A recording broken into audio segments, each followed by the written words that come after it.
I am looking at purchasing a 2014 Yamaha F-150 4-stroke that has 3,000 hours on it. They are asking $7,000. If you know that they use it regularly, should I be concerned, or should I be more concerned with something that has been sitting with little or no hours for years? If compression and everything else looks good, what do you think about the price? This clip is brought to you by PartsView.com. Save money on all your boat engine parts when you use the link and discount codes in the description below. I think that price is high. Honestly, I think $7,000, 7 G's for 3,000 hours and a 10-year-old engine, that's a little high.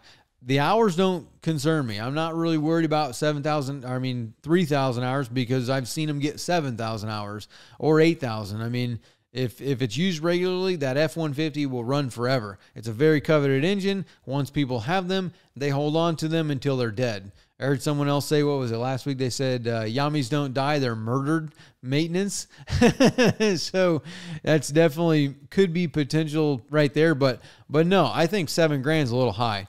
I looked one up whenever I saw this comment, and I saw a cosmetic damage F-150 brand new from Boaters World for $10,500. So for $3,500 more, you can have a brand new whatever it was, maybe a 2023, but have a brand new outboard with full warranty for only $3,500 more. I mean, yeah, I wouldn't even be looking at that other one.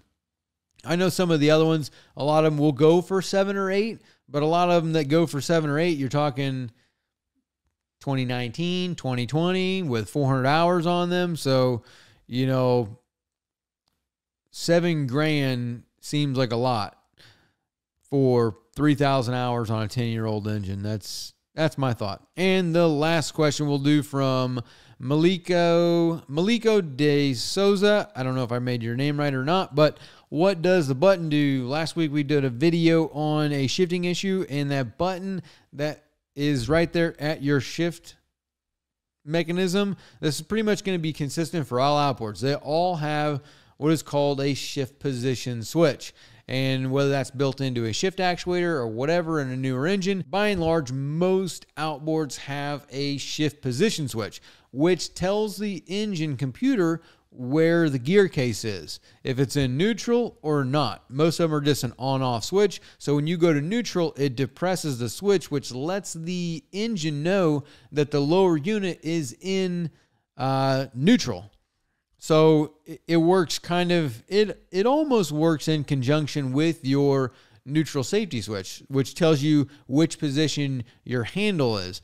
It's pretty much the control system of the engine and the safety function of the engine, where the outboard has two things that control what position the gear case is, what position the prop is, which is a very, very important deal. You don't want to be able to start your engine with it in gear.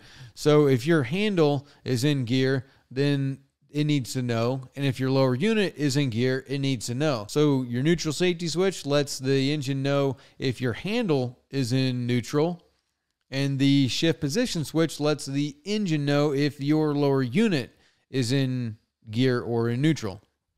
But the two together kind of work together. That's basically all that is the shift position switch, or an SPS. And that's all that button does, is lets it know where the gear case is. Now, if you like this video, you can watch the full episode over here, or you can watch another clip over here.